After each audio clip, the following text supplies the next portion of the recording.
Hey my friends, so this isn't the ocean behind me, it's actually Lake Michigan. I'm back home in Wisconsin after being away for nearly a month, or a solid month.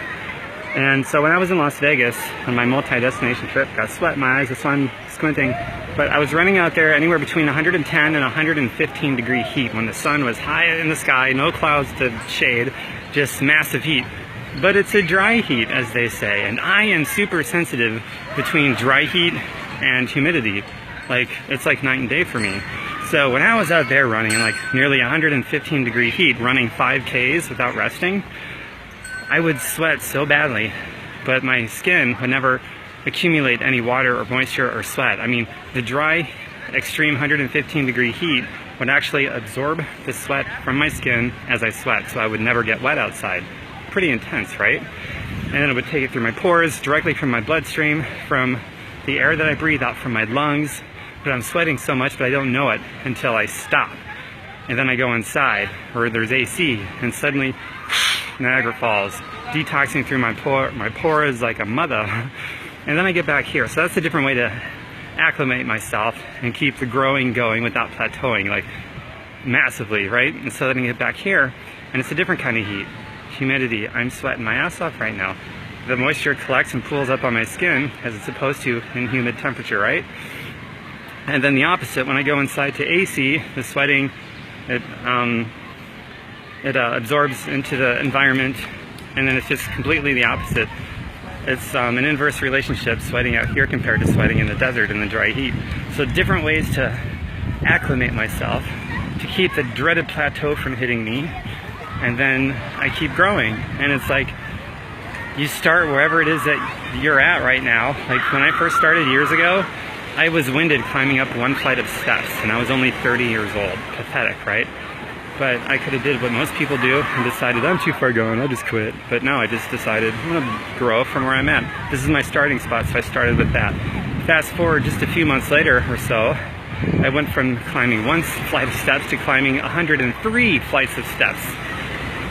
That's a pretty damn good program I did, I would say so. And that happened to be the Sears Tower I climbed up, not bad. And I did that in like 22 minutes or something like that, pretty good. And then sometime after that I'm doing 5Ks and half marathons and things like that. And as of more recently, just recently was the first time I ever ran in 100 degree temperature and was a dry heat out in the Mojave Desert, in the middle of the desert. It was so amazing. And then, so that was like my most recent thing of continuing to grow, all starting from my starting point a few years or so ago when I was winded going up a flight of steps. Fast forward, all these changes, all these plateaus I've broken past, like probably hundreds of them by now in years time, because I stayed consistent. And most recently I do a 5K in 115 degree dry heat out in the middle of the unforgiving Mojave Desert where people die out there, right? But I did it, safely, and I conditioned myself and worked myself up to it, so not taking on too much at once. That's a huge safety tip. Don't take on too much at once. Give your body some time to adapt and increase appropriately different kinds of intensities, like not just the intensity, but different kinds of intensity, different modalities, different air temperatures, different things that you're doing, ways that you're moving your body, and do it all safely, of course. And then probably the most important aspect of all of it isn't even the work.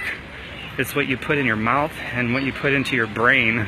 And those are the two things that's largely ignored by a lot of people that go after fitness, like they're so focused on just their fitness, and they don't really pay much mind to what they're putting in their mouth and what they're putting into their head, and they wonder why they get sick. They actually weaken their immune system with all that hard work, the exercise.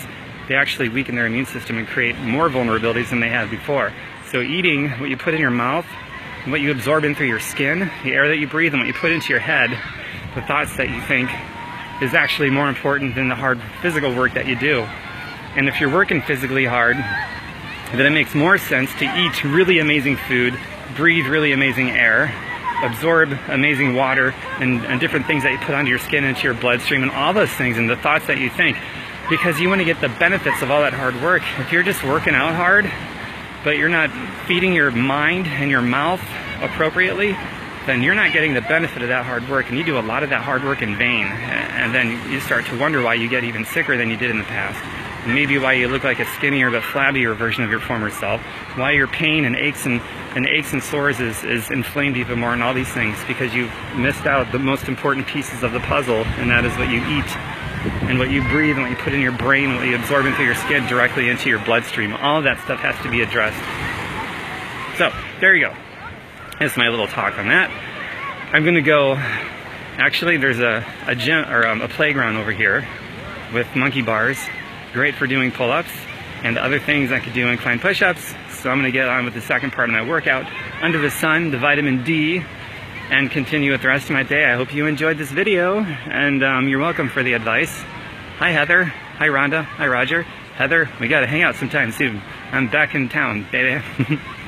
And what else? Oh yeah, another little side note here. You know the vitamin D that you get from the sun? A lot of you make the mistake of washing all that off with soap. You know, a shower, soap, after you come inside.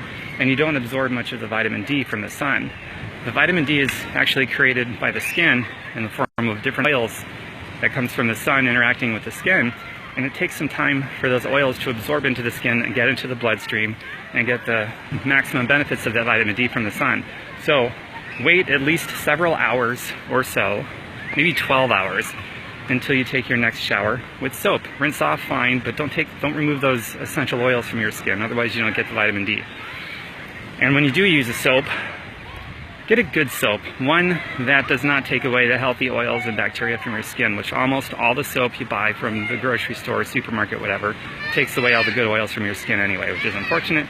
So do your research about a good, healthy, organic soap that is actually promoting healthy bacterial and healthy oils on your skin. That's important too.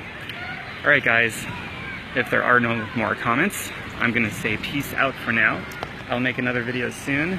Get your workout on, bloom from where you're planted, and my website, if you'd like some help, is passionfitness.info, like information.